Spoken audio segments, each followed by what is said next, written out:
Tibetan Sage by Tuesday Lobsang Rampa. Read for you by BlueFriend in beautiful BC. Chapter 8. Lobsang, come on, it's lesson time. My mind went back to another lesson time. It was at the Patala. I had been away a few days with the Lama Mingyar Dondap, and then when we returned to the Patala, he said, "Well, lessons will have just started for this afternoon. You'd better go into the class now." I nodded somewhat despondently and walked into the classroom. The Lama teacher looked up, and then an expression of rage came to his face.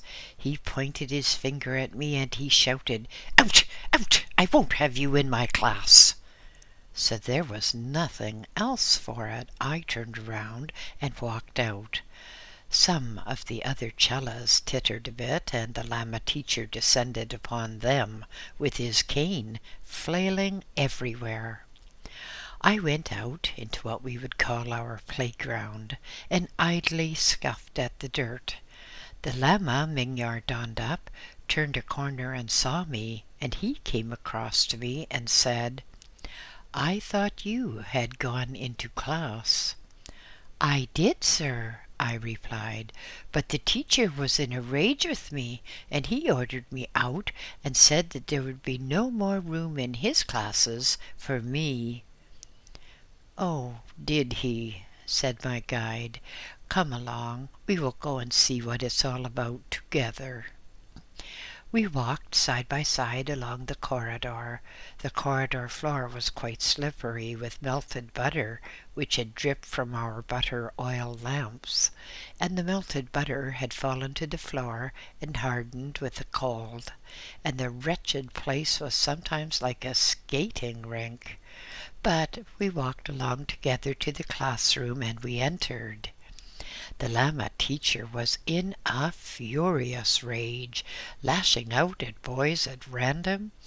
When he saw the Lama Mingyar Dondap, he turned very pale indeed. It gave him a nasty shock, and he went back to his podium. "What is the trouble here?" asked the Lama Mingyar Dondap. "There's no trouble here except that boy," pointing at me, "always disturbs the class. We don't know if he's going to be in the class or out of the class, and I'm not having a boy like that to teach." "Oh, so it's like that, eh? This boy, Lobsang Rampa, is under special orders from the Great 13th, and you will obey those orders, just as I do. Come with me. We will go and see the Great 13th now." The Lama Mingyar Dondap turned and walked out of the room, with the Lama teacher following him meekly, still clutching his stick. "My," said a boy, "I wonder what's going to happen now. I thought he was going mad. He lashed out at us all, and you can see we've got bruise marks on our faces. I wonder what's going to happen now." He hadn't long to wait, because quite soon the Lama Mingyar Dondap appeared, and in his wake there followed a fairly young, studious-looking Lama. The Lama Mingyar Dondap solemnly introduced him to us, and he said, "He will be your teacher from now on, and I want to see a great improvement in behavior and in the work that you do." He turned to the new teacher and said, "Lobsang Rampa is under special orders. Sometimes he will be away from this class for days. You will do your best to help him catch up on those missing days." The two Lamas gravely bowed to each other, and the Lama Mingyar Dondap then left. I could not understand why that memory had come up all of a sudden, but hey, Lobsang, you haven't heard a word I've said, have you? "No, sir. I was thinking of that time when I could not be accepted into a class, and I was just wondering how such a Lama could become a teacher as well. Oh, well, you get good people and you get bad people, and I suppose this time we got a bad one. But never mind, everything is settled. We could say now that I am your keeper. I don't know if I have to have a lead or a collar for you or what, but I am your keeper, and I say what happens to you no other teacher can say. He smiled at me as I broke into a really broad smile. I could learn with the Lama Mingyardondap. He did not stop at the regulation stuff, but he went on to tell us things about the great outer world, which he had traveled so much. Well, Lobsang, we'd better start at a fairly elementary stage, because you will have to teach people in the great outer world. And although you probably know all the first part, which I'm going to tell you, yet repetition won't hurt you a bit. It might even drive the knowledge in another inch or two. The way he said it was a compliment, and I resolved anew to be a credit to him. Whether I have succeeded or failed, only time will tell when we get back to Patra. We will imagine a living body. The person lies down and goes to sleep, and then his astral form will come out of that body and will travel to some place. And if the sleeper is fairly unevolved, he will wake up thinking he has had a dream and nothing more. But when we get a trained person, that person can apparently be soundly asleep, while, all the time, he is doing controlled astral travel, and is still aware of what is happening near his physical body. He will get out of the physical body and travel to where he wants to go, wherever he has been directed to go.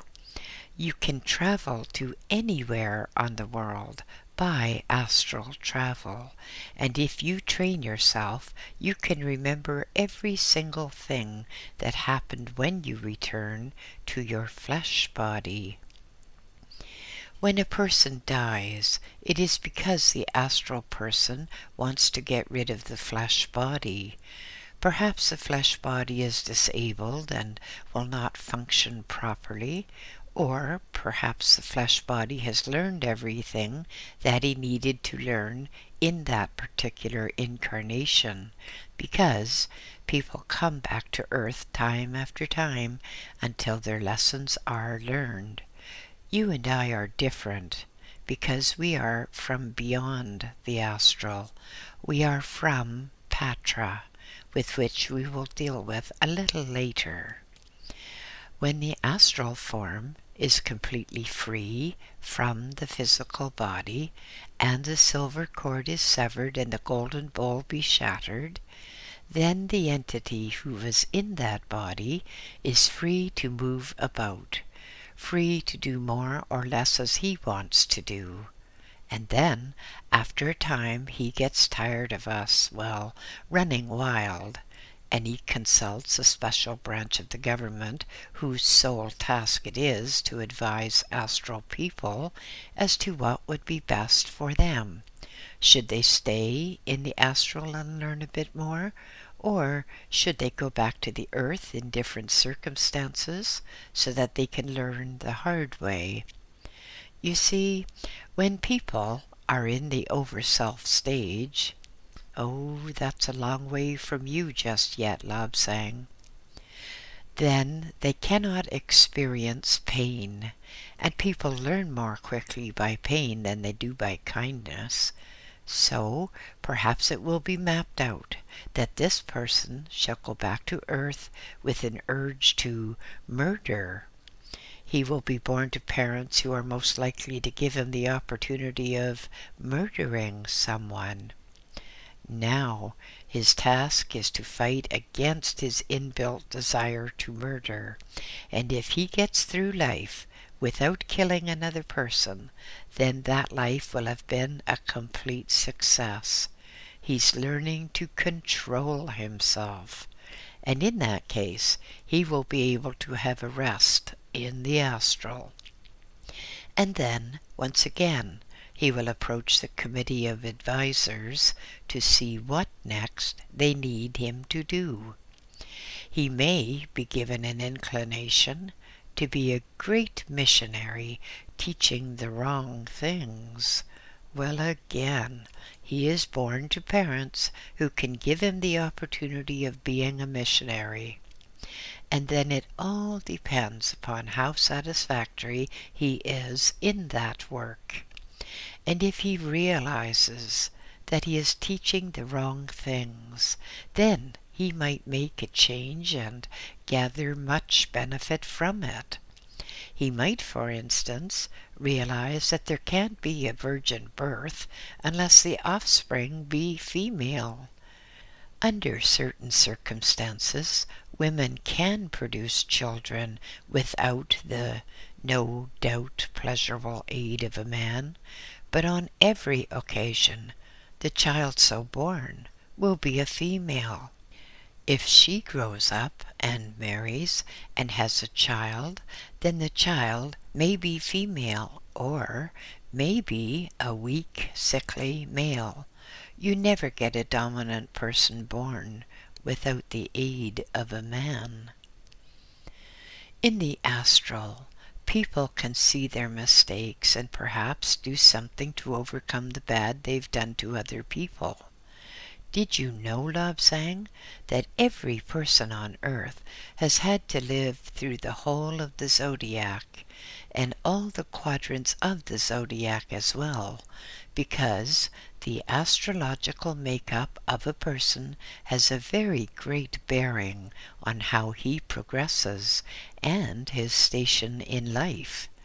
For example, an Aries person might come and be a very successful butcher, but if his parents are of high enough status, he might become a very successful surgeon. Not much difference between them, you know. I am told that a pig and a human taste much the same. Not that I've ever tried it or intend to try it. I thought of this for a moment or two, and then I said, Master, does this mean that we have to live through each sign of the zodiac, Mars, Venus, and all the others, and then live through the same astrological sun sign with all the different quadrants? Well, yes, of course it does.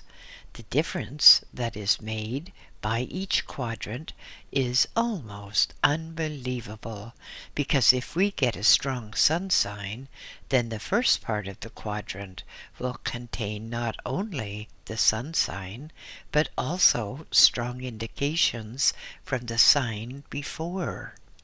Whereas in the center of the quadrants, the sun sign will be the predominant influence, and then as one progresses through that sign, as we come to the last part of the quadrant, then the indications are very strong for the next sign on the chart.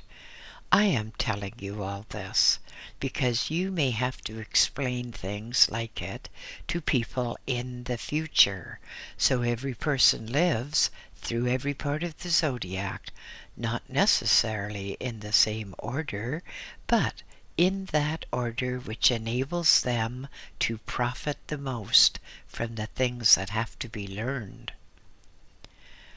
I keep being reminded, Master, that I am going to have quite a hard life with much suffering, etc.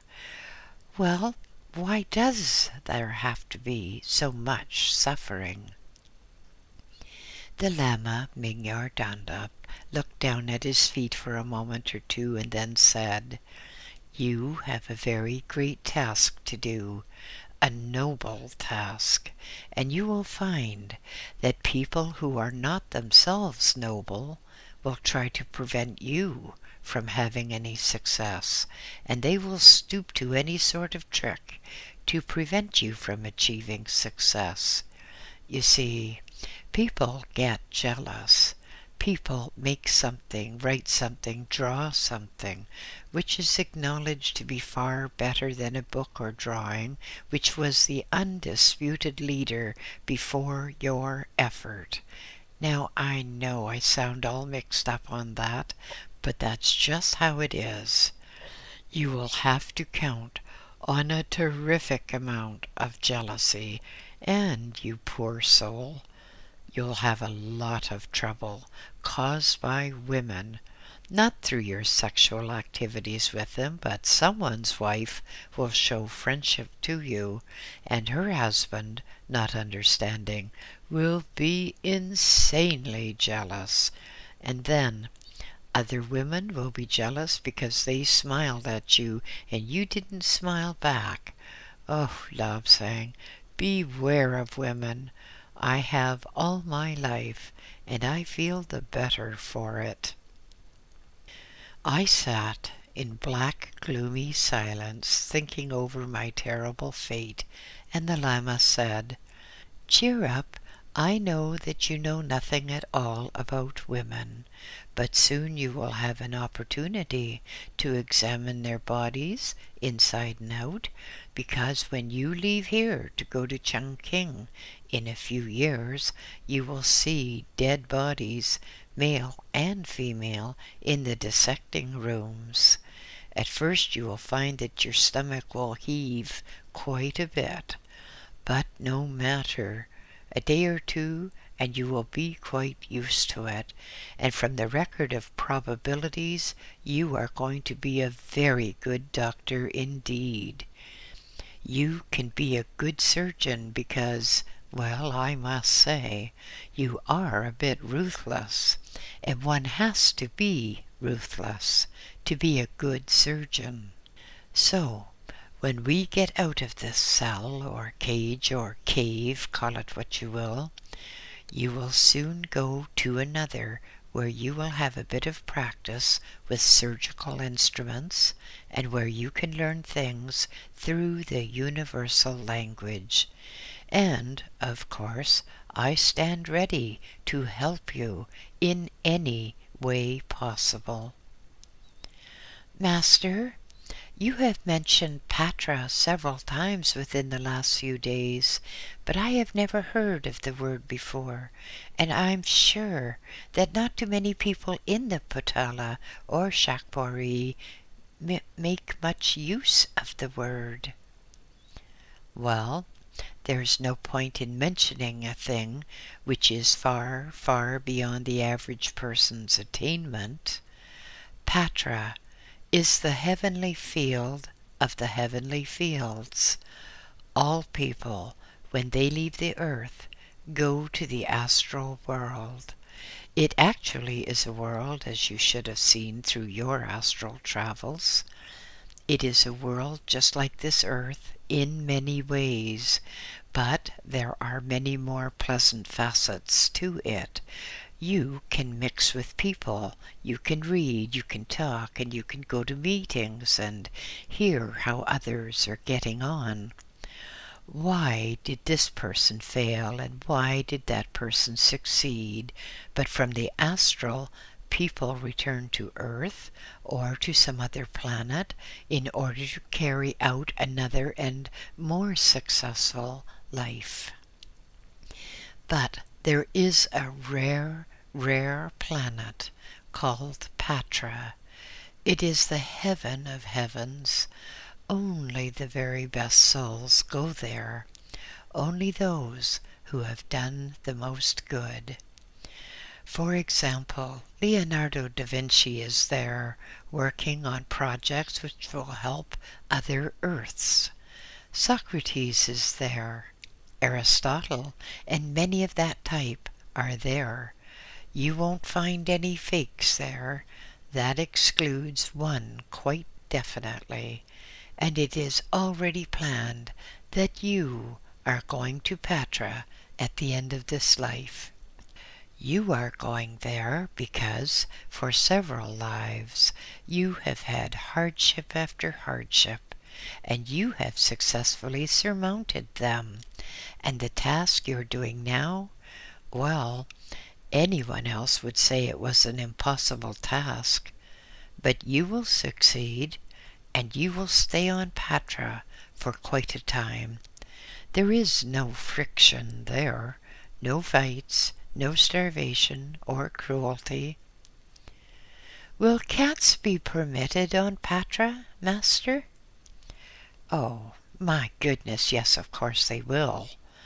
Cats have souls just the same as people.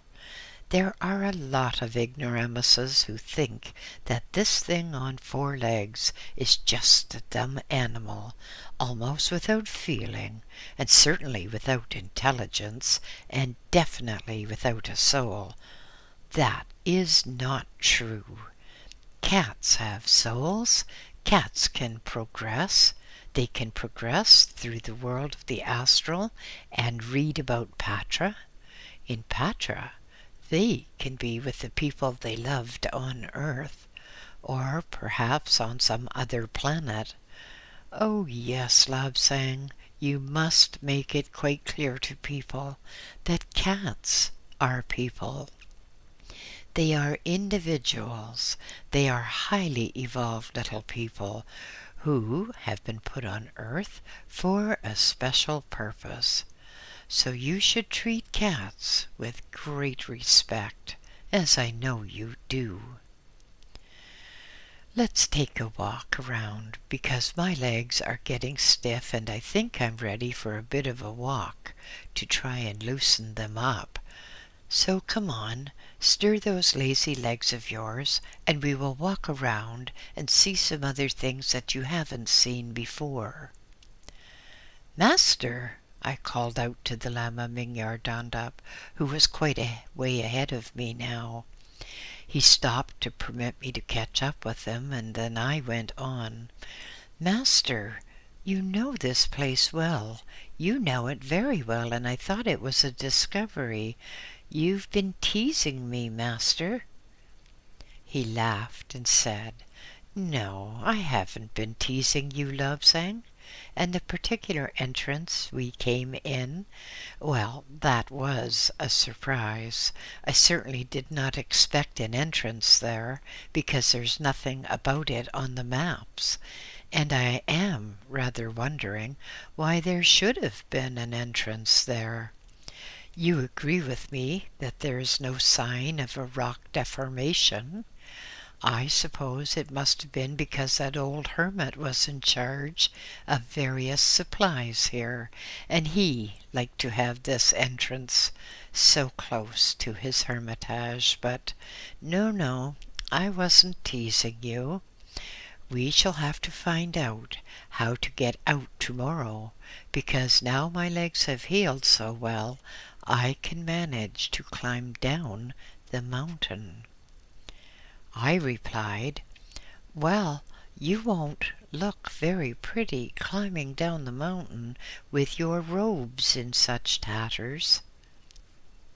Oh yes, I will. You and I are going to appear tomorrow in brand new robes, which are about 1,000,000 years old. Then, as an afterthought, he said, And you are going to appear as a monk, not as a chela or an acolyte. From now on, you have to stay with me and go where I go and learn anything that I can tell you.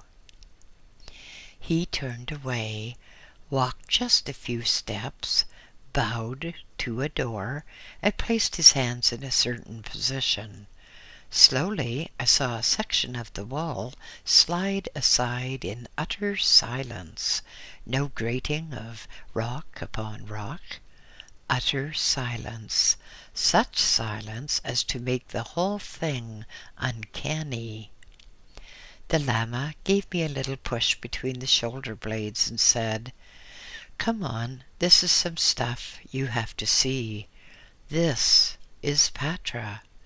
This is how Patra would appear to us, Of course, this globe is merely so that we can see what is going on in Patra at any time. He put his hand on my shoulder, and we walked a few yards until we came to a wall fitted with instruments and a great big screen, about 4 men high and 3 men wide. He said, "That is for any particular detailed investigation." The lights in the hall dimmed. Similarly, at the same time, the light from the globe which he had called Patra brightened.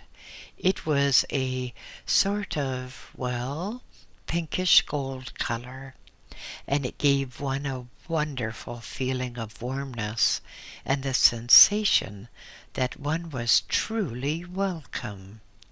The Lama pushed one of those button things again, and the haziness in the globe, or around the globe, disappeared like a mountain fog disappearing before the rays of the sun. I peered avidly. This was a wonderful world indeed. I seemed to be standing on a stone wall, and waves were beating mildly against the wall. Then, just to my right, I saw a ship coming in. I knew it was a ship because I had seen pictures of them. But this ship came in and moored up against the wall just in front of me, and a lot of people got off, all looking pleased with themselves. "Well, that's a happy-looking crowd, Master. What were they doing, anyway?" "Oh, this is Patra. Here you can have any number of things for recreation. These people, I suppose, thought how nice it would be to take a leisurely trip over to the island. I expect they had tea there, and then they came back." This is several steps up from the astral world. People can only come here if they are, let us say, super people. It often entails terrible suffering to get worthy of this place, and when one gets here and sees what it is, and sees the caliber of the people, then it is obvious that the place is worth all the suffering. Here we can travel by thought. We are on this planet, and we want to see a certain person. Well, we think about him. We think about him hard, and if he is willing to see us, we suddenly lift off the ground and rise up in the air and travel swiftly to our wanted destination. We should get there, and we should see the person we wanted to see, standing outside his front door, ready to greet us. "But, Master, what sort of people come here? How do they get here? And would you call them prisoners? Presumably they can't get away from this place." "Oh, definitely, this is not a prison. This is a place of advancement. Only good people can come here. Those who have made supreme sacrifices can come. Those who have done their very best to help their fellow men and women. Normally, we should go from the flesh body to the astral body. Do you see that here no one has a silver cord? No one has a golden bowl vapor around his or her head? They don't need it here, because everyone is the same. We have all manner of good people here. Socrates, Aristotle, Leonardo da Vinci, and others like that. Here they lose what little faults they had, because to keep them on earth they had to adopt a fault. They were of such a high vibration that they just could not stay on earth without having some sort of fault. So, before Mendelssohn or someone else could get down to earth, He had to have a fault inbred for that one particular life. So when he died and got to the astral world, then the fault departed and the entity departed also. I mentioned Mendelssohn, the musician. He would arrive on the astral plane, and it would be like a policeman there to take away the silver cord and the golden bowl and send him along to Petra. On Petra, he would meet friends and acquaintances, and they would be able to discuss their past lives and carry out experiments which they had long wanted to do. Well, Master, what do they do about food here? There doesn't seem to be boxes of food on this place, which I assume is a dock. No, you won't find much food on this world. People don't need it. They pick up all their bodily and mental energy by a system of osmosis. That is, they absorb the energy given out by the light of Patra. If they want to eat for pleasure, of course, or drink for pleasure, then they are quite able to do so, except they cannot gourmandize, and they cannot have those spirituous liquors which rot a person's brain.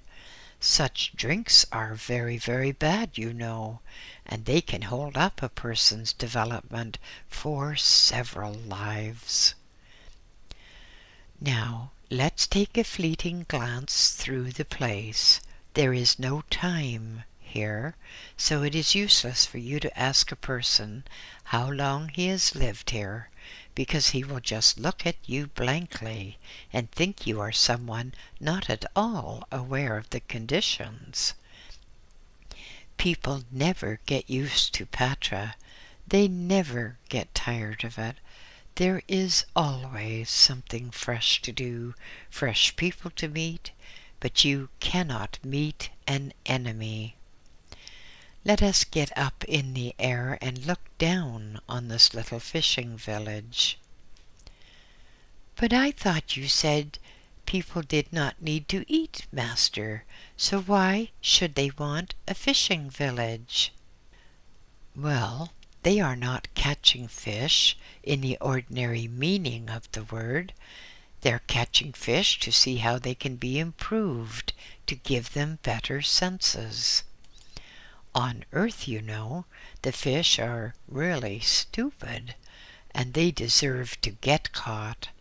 But here, they are caught in nets and kept in water all the time we have them, and they are treated kindly, and there is no resentment from them.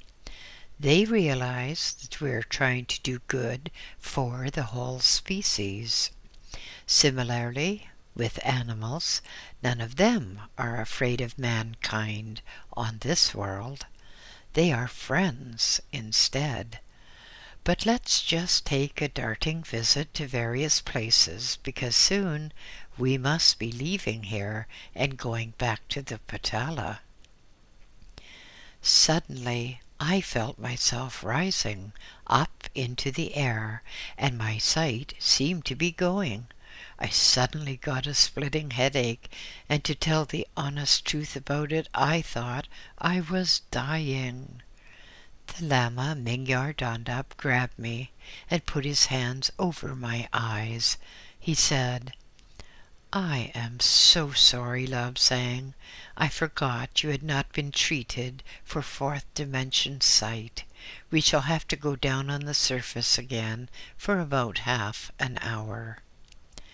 With that, I felt myself sinking, and then the welcome feeling of something solid beneath my feet. This is the fourth dimension world, and sometimes there are overtones of the fifth dimension. If we are showing a person Patra, then of course they have to have fourth dimensional vision. Otherwise it is too much of a strain for them. The Lama had me lay back on a couch, and then he dropped things into my eyes. After several minutes, he put goggles on me, goggles which completely covered my eyes, and I said, "Oh, I can see now.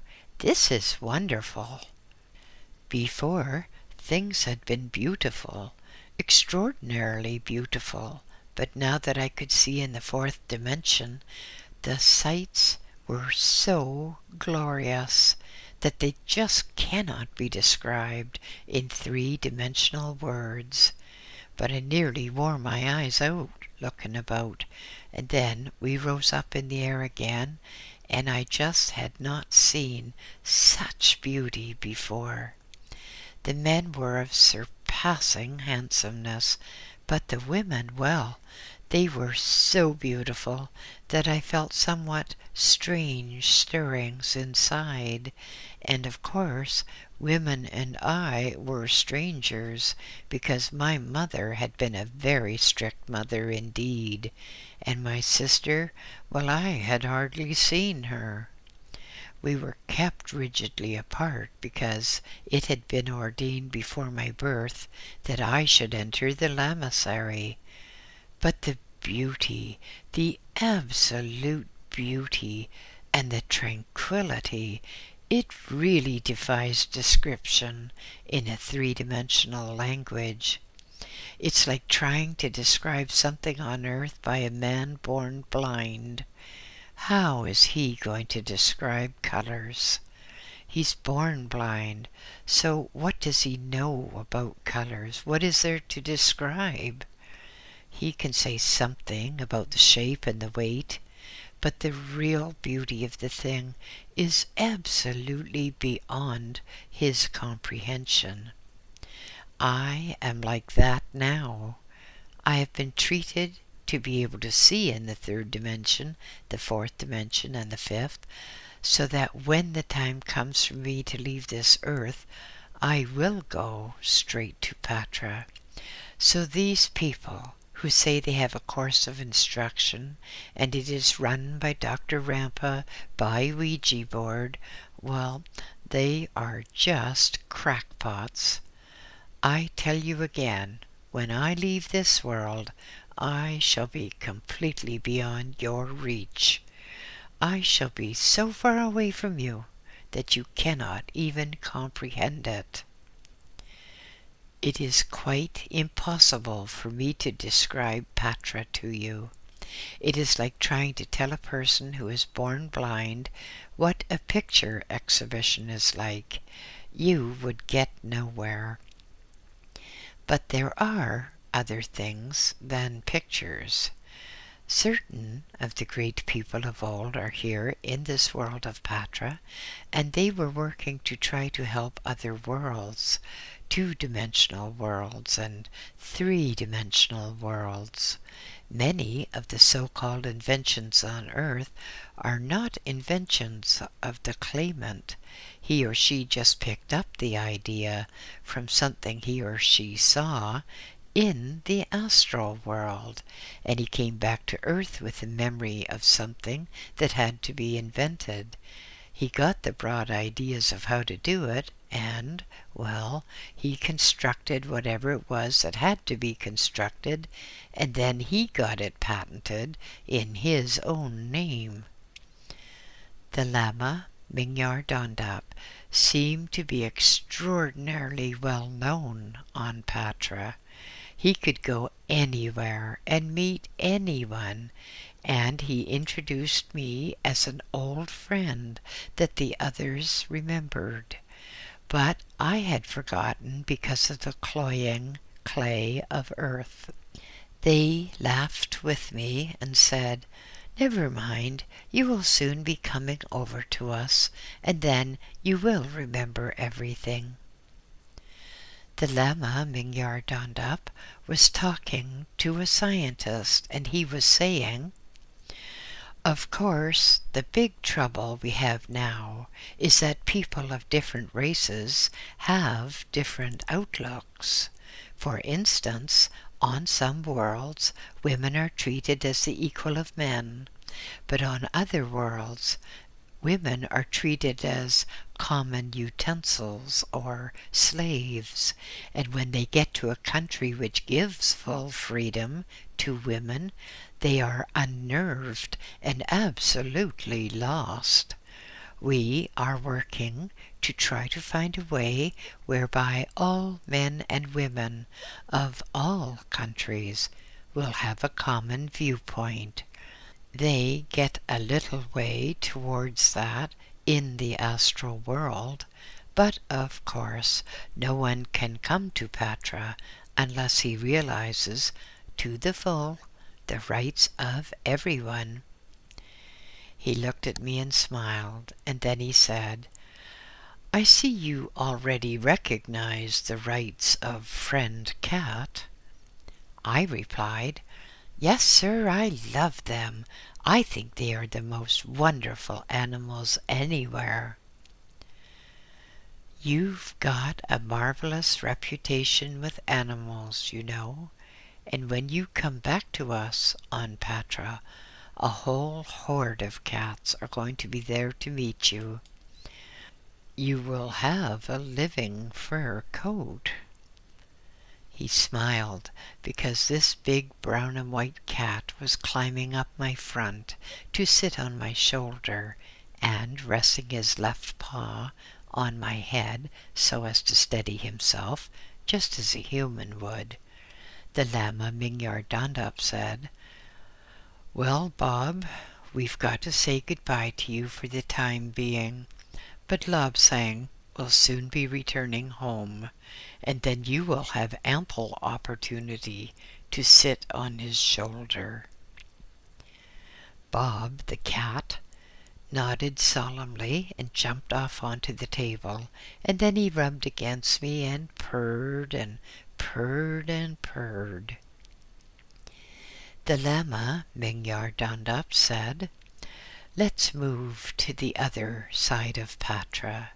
There is the kingdom of flowers and plants, and the trees especially are waiting to see you again." No sooner had he finished speaking than we arrived at this wonderful spot where there were incredibly beautiful flowers and trees. I was scared stiff to move for fear of treading on the flowers. The Lama looked at me and fully understood my predicament. He said, "Oh, I'm so sorry, Lobsang, I should have told you. Here in the kingdom of flowers you have to lift yourself about a foot above the actual ground. It is one of the abilities of the fourth dimension. You think the ground is a foot higher, and so as you walk, thinking the ground is a foot higher, then you actually walk a foot above the soil in which these plants live. We won't risk anything now. Instead, we'll just take a look around some other parts of this world. The machine men, for instance." Machines with souls, flowers with souls, cats with souls. "I suppose we'd better be getting back now, Lobsang," he said then, "because I have to show you a few things to prepare you in part for the life you're going to have to live. I wish I could travel with you and help you more, but my karma is that I am going to be killed by communists who are going to stab me through the back. But never mind that. Let's go back to our own world." End of chapter 8.